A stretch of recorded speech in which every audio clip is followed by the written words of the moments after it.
Hello everybody and welcome to another MX Bikes video, and today boys I am going to be talking about how I learned Supercross, my experiences, how I ride Supercross, and just trying to help you guys out a little bit. And stay tuned to the end of the video. I'm going to be teaching you guys how to start like me. If you guys watch my videos, I do pretty good off the start. I get most of the whole shots in public lobbies, and I actually got 2 decent starts in the aerial series. And you know, especially when you're in a Supercross race, starts are extremely helpful. You do not want to get piled up in that first turn or just first few rhythms because everyone's getting poboboed, and so you don't want to be a part of that, right? So what you do is you get a good start. Anyway, hit that like button, hit that subscribe button, and we're almost at 7,000 subs, so thank you guys so much, honestly. 10K is really not that far away now.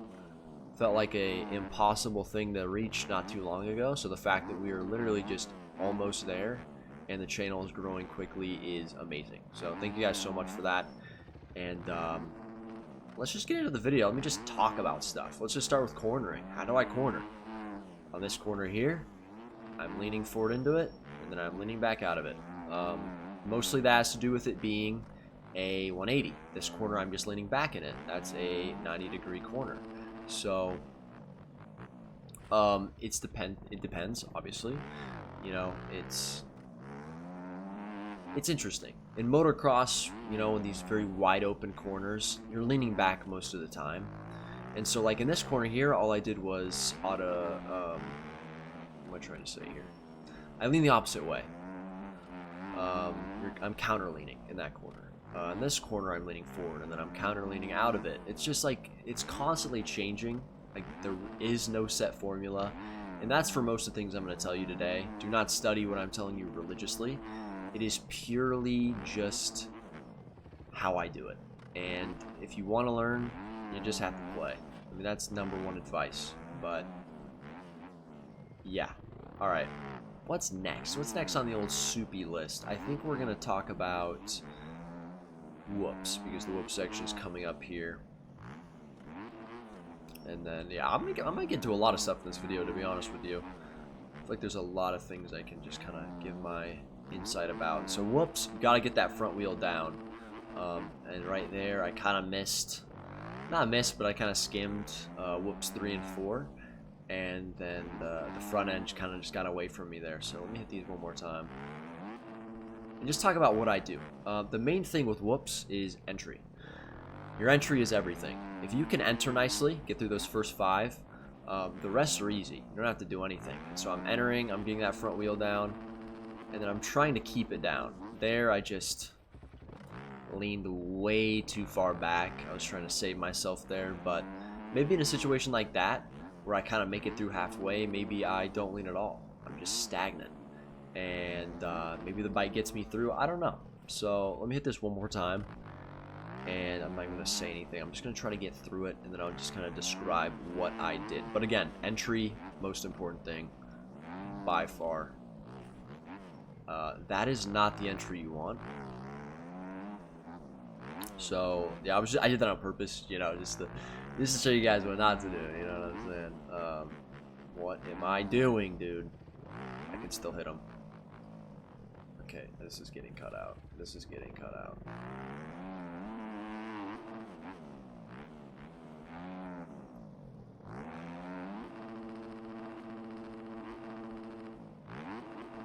Okay, so that wasn't very good, but these whoops are hard on 250, I will say.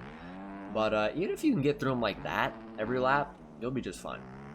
You really will. As the whoops erode, you'll be better, but the main points, I think, is just get that front end down initially, and don't be too aggressive with the leans. Make very small adjustments, and that goes for everywhere around a Supercross track. When a lot of people hop on this game, they love to go full bore. They love to push the gas all the way down. They love to go all the way with the brake. They love to turn left by moving the stick all the way, and that's a big issue. Every single movement you make, you know, all these fast guys, every movement is very, very micro, and it's like it's a gradual movement. It's slow. It's not quick. If you watch like Linz, for example, he has the hand cam on sometimes.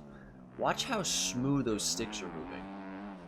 his leaning sticks, his turning, all of that. It's very smooth. None of it is a jerk motion, a jolt. A little better through the whoops, but yeah, and that has a lot to do with traction. Because I think a lot of people, especially on the Yamaha, have this problem where the back end slides out, or they're tucking the front, or they're wheeling, and all that has to do is with throttle control. That's the biggest part of it. Also just turning in general, being smooth, using these berms to your advantage, not cutting in, apexing corners, starting on the very outside, maybe cutting down on something like this to get a better run up. I suck. But yeah, you just want to be very smooth all around. I really can't emphasize that enough. When I started learning this game, that's something I noticed immediately. Because if you watched my first video, I was just full boring everything, and the back tire was just spinning behind me. I was sliding out. I was oversteering, and I think some settings may have to do with that. Obviously, you can smooth out the throttle, the brake, and obviously your lean. You know, just stability settings, all that stuff. It's all interchangeable, so those are things you need to mess with, but at the end of the day, it's up to you. You just gotta be smooth. Scrubbing, I guess I can talk about. I literally just scrub by leaning both sticks to one direction over a jump, and then relocating myself. And so, I think people may have a question on how do I land it. You want to land front tire, especially in Supercross. Motocross is debatable. Back tire's probably better, but since there really is no straightaway here, everything is in a corner, everything is tight. You're gonna have to get down on that front wheel because that's what's, you know, facing the direction you want to go. You land back tire, well, you're gonna have to get that front wheel down, and before you do that, you're already gonna be in the tough blocks. So that's my advice there. I'll throw a little whip over this jump or scrub or something. You just lean to one side, and I mean that was kind of a whip, but yeah, you see there in that corner, that was a good example. I leaned as far forward as possible there, and also shifted down. What gear you're in does affect the traction you have. So if you're gonna go into a corner and you're just gonna coast it, so you're like, I could just do it in third gear, shift down. Don't wait to shift down when you get through the corner. Just shift down when you're coming down. Your bike's going to be going much slower. Obviously, if you're riding in real life, you know this, but you shift down, it almost brakes for you. So sometimes I do that in certain corners. I'll shift in the air, and then I'll, when you have to use the brake in the corner, and it's super helpful. Obviously, carrying momentum. That's what this is. That's what this is about. And honestly, when we're talking about brakes, try not to ever use the brakes, if possible. Try to just maintain your flow around the track. I rarely use my brakes on this track. There isn't much of a reason to. I'm going to be honest. There's just so much going on. I really think just flowing around is kind of the best thing to do. Obviously, if you're going to go on the inside of a corner, you're going to need your brakes there. But other than that, I don't even know where I use my brakes, to be honest. It's not often. I don't know what's happening here. I'm kind of getting bucked through them, but little 103.8 there. Yeah, I guess we'll just go to the starting gate now, and I'll talk about my starts as I promised. This is the YZ250. If you're wondering, gearing ratio I think is 1250, and so that does matter. I did the same strategy when I was on the KTM. So if you're on the KTM, use Reprodox setup, which is the setup that was in one of my videos.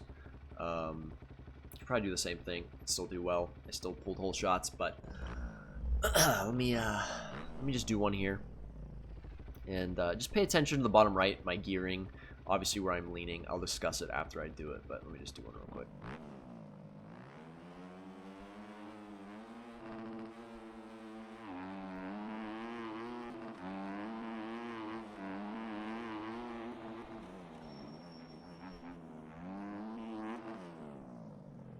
Oh, I tried to pull skills there.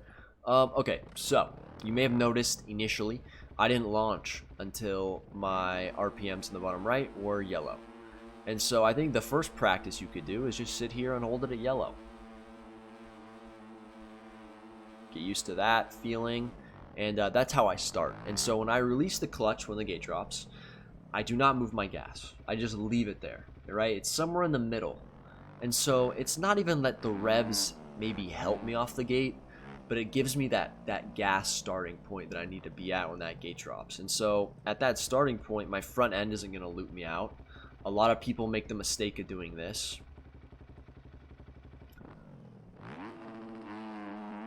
Right? And so what happened there is I was leaning all the way forward, but the problem is I was maxed out, right, with the gas. I was on the limiter. And so maybe I could start like that and let off. I don't like that. I like to start in the middle. Let me just do one. I'll talk my way through it this time. But you're gonna start in the middle, right at yellow. Right? The gate drops. I just leave the gas there, and I'm slowly, after that gate drops, moving the gas down. And you're gonna feel really slow initially. It takes practice to get it right. But the main goal here is to keep traction on the back tire and then not loop out. Because I think especially with beginners, and I even have this problem too, especially when I shift to third gear, that front end will start to rise, and then you have to let off, and then everyone's past you, and so now you're in trouble. You know what I mean? So I think it's just about, you know, getting power to the back, and then also just keeping that front end down however you can. And if you need to start slow, start slow. That's how I do it though. And when I'm shifting up, I'm just shifting when it obviously gets to that limiter and gets close to the limiter. And so yeah, very simple. And then I usually shift down to about second gear in that first turn. In this first turn, for example, I think second gear is probably smart. But yeah, I think that's gonna do it for the video, guys. Thank you so much for watching. Hit that sub button if you have not. Hit that like button as well. I really do appreciate it. Maybe we can get 100 likes on this video. I don't know. It's kind of been the goal these days. But yeah, I'll see you guys in the next one. Peace.